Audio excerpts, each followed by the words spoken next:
ঢের বাসবাব এবং সেই দোকানগুলো আগুন ধরে গেছে, সেই আগুন নিয়ন্ত্রণে আনার চেষ্টা চলছে। আমার সঙ্গে অনুপ রয়েছেন। অনুপ একদম স্পট থেকে রয়েছে। অনুপ, তোমার থেকে একটু প্রথমে জেনে নিতে চাইবো কিভাবে দমকল কর্মীরা কাজ করছেন, আগুনের কি অবস্থা এখন ওখানে?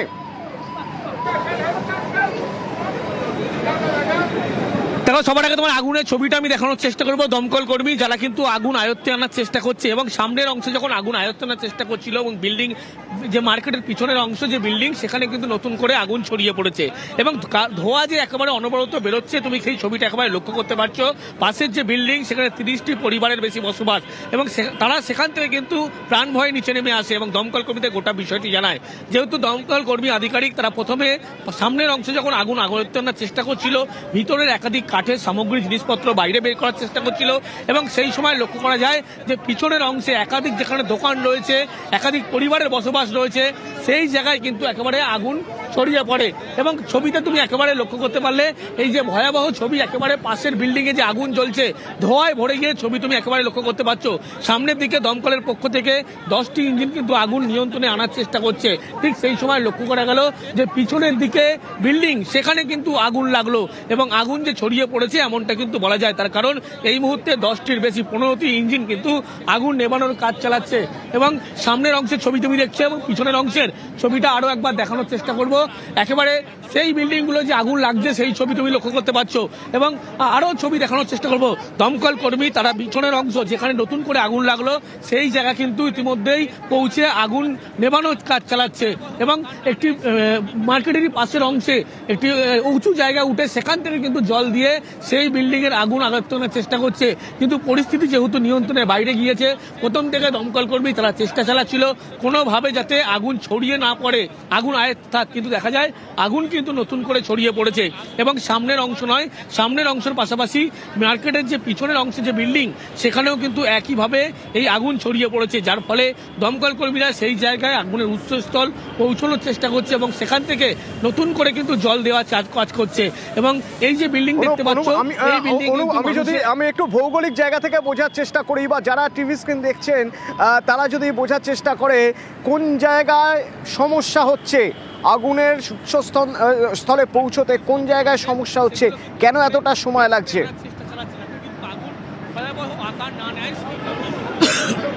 দেখো, আগুনের উৎসস্থলে পৌঁছানোর সময় লাগার একটাই কারণ, অত্যন্ত ঘিঞ্জি এলাকা, সেখানে কিন্তু পৌঁছতে সমস্যার মধ্যে পড়তে হচ্ছে। তার কারণ যে মার্কেট লাগোয়া ঘিঞ্জি এলাকা এবং সেখানে যখন দমকল কর্মী তারা পৌঁছানোর চেষ্টা করে এবং সেই সময় কিন্তু একেবারে সামনের অংশ এবং ভিতরে যে সমস্ত কাঠের জিনিসপত্র ছিল সেগুলো যখন তারা বের করার চেষ্টা করে, লক্ষ্য করা যায় যে এত পরিমাণ দাহ্য পদার্থ ছিল এবং ঘিঞ্জি এলাকা, সেখানেই কিন্তু আগুন ছড়িয়ে পড়ে এবং পাশেই লাগোয়া যে বিল্ডিং মার্কেট, সেই বিল্ডিং লাগোয়া জায়গায় কিন্তু এইভাবে আগুন একেবারে ছড়িয়ে পড়েছে এবং যা নিয়ে কিন্তু এলাকার মানুষ তারা কিন্তু একেবারে চিন্তিত হয়ে পড়েছেন। ওপর থেকে নিচে নেমে আসে এবং তাদের যে শেষ সম্বলটুকু সেটা বাঁচানোর চেষ্টা করছে। একাধিক ব্যবসায়ী থেকে শুরু করে তারাই কিন্তু আগুন নেভানোর কাজে হাত লাগায় দমকল কর্মীদের সাথে। কিন্তু তুমি যেটা বলছিলে, আগুনের নেভানোর বা আগুনের উৎসস্থলে পৌঁছানোর একটাই সমস্যা, অত্যন্ত ঘিঞ্জি এলাকার ভিতরে প্রচুর পরিমাণে কাঠের আসবাবপত্র মজুত করা ছিল এবং সেগুলো বের করার পরে দমকল কর্মী যখন পিছনের অংশে আগুন নেভানোর আগে, এই ধরনের ঘটনা যখন ঘটে তখন দমকল কর্মীদের প্রাথমিক কাজ থাকে ফায়ার অ্যারেস্ট করা, অর্থাৎ কোনোভাবে আগুন যাতে ছড়িয়ে না পড়ে সেটা দেখা, তারপর উৎসস্থলে গিয়ে আগুন নেভানো বা আগুন পুরোপুরিভাবে ক্লিন আপ কীভাবে করা যায় সেদিকটা দেখা। আগুন ছড়িয়ে পড়তে পারে, যা পরিস্থিতি তুমি বলছো তাতে আগুন তো আরও ছড়িয়ে পড়তে পারে, সেই ফায়ার অ্যারেস্ট করার কি পরিকল্পনা করা হয়েছে বা কিভাবে সে কাজ হচ্ছে?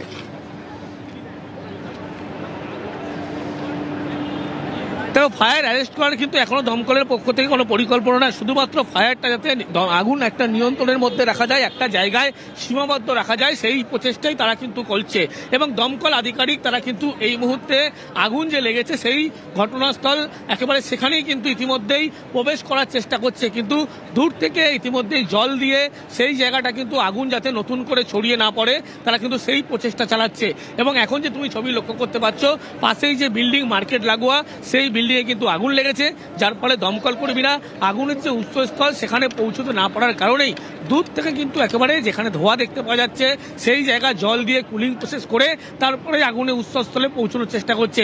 প্রথম অর্থাৎ থেকে ধীরে দমকল ধীরে কর্মী তারা আশপাশ কিন্তু ঠান্ডা করে উৎসস্থলে পৌঁছানোর একটা প্রক্রিয়া চলছে। অনুপ, সঙ্গে থাকো। এলাকায় যারা রয়েছেন, তুমি বলছিলে যে তারা বেশ ভয়ে রয়েছেন যে কি হবে, কত দূর আগুন ছড়িয়ে পড়তে পারে, তারা বুঝতে পারছেন না। তাদের বক্তব্য শুনবো একবার। প্রায় 10টার সময় করে লেগেছে প্রায়, বুঝেছেন। ভয়াবহ আগুন। আমরা তো গিয়েছিলাম সাইডে, এসে দেখি আগুন লেগে গেছে, তখন মেশিন এসে পৌঁছায়নি। তখন প্রথম ভেতর দিকে আগুনটা লাগে, ভেতর দিকে হয়ে বাইরের দিকে এসেছে। এখন একটু সামনের দিকটা কমেছে, কিন্তু ভেতর দিকটা এখনো জ্বলছে। আমার অপর সহকর্মী অমিত রয়েছেন, আমি একবার কথা বলবো। অমিত, এই যা পরিস্থিতি, বিবি গাঙ্গুলি স্ট্রিট, এখন বেলা 12টা, ট্রাফিক তো নিয়ন্ত্রণ করতে হবে, যানবাহন নিয়ন্ত্রণ করতে হবে, অন্য দিক দিয়ে দরকার হলে ঘুরিয়ে দিতে হবে গাড়ি, সে বিষয়ে এখনো পর্যন্ত আমরা কিছু জানতে পারছি? একেবারেই দেখো, বিবি গাঙ্গুলি স্ট্রিটের সেন্ট্রাল এভিনিউ বিবি গাঙ্গুলি স্ট্রিট ক্রসিং, সেখান থেকে লালবাজারের মুখের যে অভিমুখের যে রাস্তা, সেই বিবি গাঙ্গুলি স্ট্রিট এখন বন্ধ করে দেওয়া হয়েছে। যে সমস্ত গাড়ি শিয়ালদা থেকে বিবি গাঙ্গুলি স্ট্রিট হয়ে লালবাজারের দিকে যেত, সেই সমস্ত গাড়িকে ডাইভার্ট করে দেওয়া হচ্ছে। অর্থাৎ হাওড়ার দিকের গাড়িগুলো সমস্তটা সেন্ট্রাল এভিনিউ থেকে ডান দিক ডাইভার্ট করে এমজি রোড হয়ে হাওড়ার দিকে যাচ্ছে। অন্যদিকে অন্য গাড়িগুলো যেগুলো লালবাজার হয়ে আমাদের রাইটার্স ক্লিনিক বা হাইকোর্ট বা ব্যাংকার দিকে যেতে, সেই গাড়িগুলিকে একদম বিবি গাঙ্গুলি স্ট্রিট ক্রসিং থেকে সেই গাড়িগুলিকে বাঁ দিকে ডাইভার্ট করে দেওয়া হচ্ছে এবং সেগুলোকে গণেশচন্দ্র এভিনিউ হয়ে দুবার ব্যাংশাল কোর্ট, হাইকোর্ট বা ধর্মতলা দিকে পাঠানো হচ্ছে। এবং তুমি জানিয়ে রাখবো আরো একবার যে সেন্ট্রাল এভিনিউ বিবি গাঙ্গুলি স্ট্রিট ক্রসিং এ যে রাস্তা দিয়ে সামলাইন ধরে লালবাজারের অভিমুখে যাওয়া যায়, সেই রাস্তায় এই মুহূর্তে যান চলাচল নিয়ন্ত্রণ বা বন্ধ করা হয়েছে। অন্যদিকে যে সমস্ত গাড়ি এই রাস্তা ধরে লালবাজার বা রাইটার্স বিল্ডিং বা ব্যাংশাল কোর্টের দিকে যেত, সেই গাড়িগুলিকে ডাইভার্ট করে দেওয়া হচ্ছে সেন্ট্রাল এভিনিউ থেকে গণেশচন্দ্র এভিনিউর দিকে এবং গণেশচন্দ্র এভিনিউ হয়ে সেই গাড়িগুলো তাদের গন্তব্যে কিন্তু চলে যাচ্ছে। অমিত, সঙ্গে থাকো। আগুন নিয়ন্ত্রণে আনার চেষ্টা চলছে, তার জন্য যেখানে ধোঁয়া রয়েছে দূর থেকে সেই জায়গাগুলোকে আগে কুল করা হচ্ছে, ঠান্ডা করা হচ্ছে, কুলিং প্রসেস চলছে, তারপর ধীরে ধীরে আগুনের উৎসস্থলে পৌঁছাতে হবে। এরই মাঝে খেয়াল রাখতে হবে আগুন যাতে ছড়িয়ে না পড়ে, একটা নির্দিষ্ট এলাকার মধ্যে যাতে নিয়ন্ত্রণে রাখা সম্ভব হয় আগুনকে। আর এলাকার মানুষ তারা টেনশনে রয়েছেন, যদি আগুন ছড়িয়ে পড়ে কি হতে পারে, কি পরিস্থিতি স্পট থেকে অনুপ বলতে পারবে? অনুপ, 30টির বেশি পরিবার তারা কিন্তু একেবারে নিচে নেমে আসে এবং যে ছবি একেবারে তুমি লক্ষ্য করতে পারছো, যে পিছনের দিকে বিল্ডিং এর যে অংশ, সেখানে কিন্তু দূর থেকে আগুন যাতে নিয়ন্ত্রণে আসে, যে অংশে ধোঁয়া দেখা যাচ্ছে সেখানে কিন্তু কুলিং প্রসেস করে আগুনের উৎসস্থলে পৌঁছানোর চেষ্টা করছে। প্রথমে যখন আগুন লাগে দমকল কর্মী তারা কিন্তু বারবার চেষ্টা চালাচ্ছিল যাতে কিন্তু আগুন একেবারে একটা জায়গা সীমাবদ্ধ করা যায়, কিন্তু পরবর্তী ক্ষেত্রে লক্ষ্য করা হলো ভিতরে প্রচুর মানে কাঠের জিনিস এবং একাধিক আসবাবপত্র ছিল, যার ফলে দমকল কর্মী তাদের কিন্তু সমস্যার মধ্যে পড়তে হয়। এবং এগুলো যখন বের করার কাজ চলছিল সেই সময় লক্ষ্য করা যায় পিছনের দিকের এই যে বিল্ডিং ছবিটা, এই বিল্ডিং এ কিন্তু ইতিমধ্যেই ধোঁয়ায় ভরে গিয়েছে এবং যারা বিল্ডিং এর ওপরে ছিল সেই অংশে আগুন লেগেছে তারা জ্বালাচ্ছে, তারা কিন্তু ওপর থেকে নিচে নেমে আসে এবং একেবারে দমকল কর্মী তারা সামনের অংশে যেমন জল দিয়ে আগুন আয়ত্তের চেষ্টা করছিল, তার পিছনের অংশে একইভাবে কিন্তু আগুন দূর থেকে জল দিয়ে নিয়ন্ত্রণে আনার চেষ্টা করছে। কিন্তু আগুন যেহেতু ছড়িয়ে পড়েছে ইমেজের মধ্যে লক্ষ্য করা যায় এবং আশেপাশের যারা প্রতিবেশী বা ব্যবসায়ী তারা কিন্তু এই মুহূর্তে আগুন যাতে আরো কন্ট্রোলে আনা যায় তারা দমকল কর্মীর সাথে একইভাবে কিন্তু সহযোগিতা করছে। কিন্তু ছবিটা তুমি একেবারে আবার দেখতে পাচ্ছ পিছনের দিকের অংশ, সেখানে এই আগুনের দিকে আমাদের নজর থাকবে। কি পরিস্থিতি আমরা প্রতি মুহূর্তের আপডেট আপনাদের জানাবো। আমার সহকর্মীরা গ্রাউন্ড জিরো থেকে রয়েছেন আমাদের সঙ্গে এবং প্রতি মুহূর্তের ছবি আপনাদের সামনে তুলে ধরছি। আগুন কখন কিভাবে নিয়ন্ত্রণে আসবে, কত দ্রুত নিয়ন্ত্রণে আসবে, নজর থাকবে আমাদের।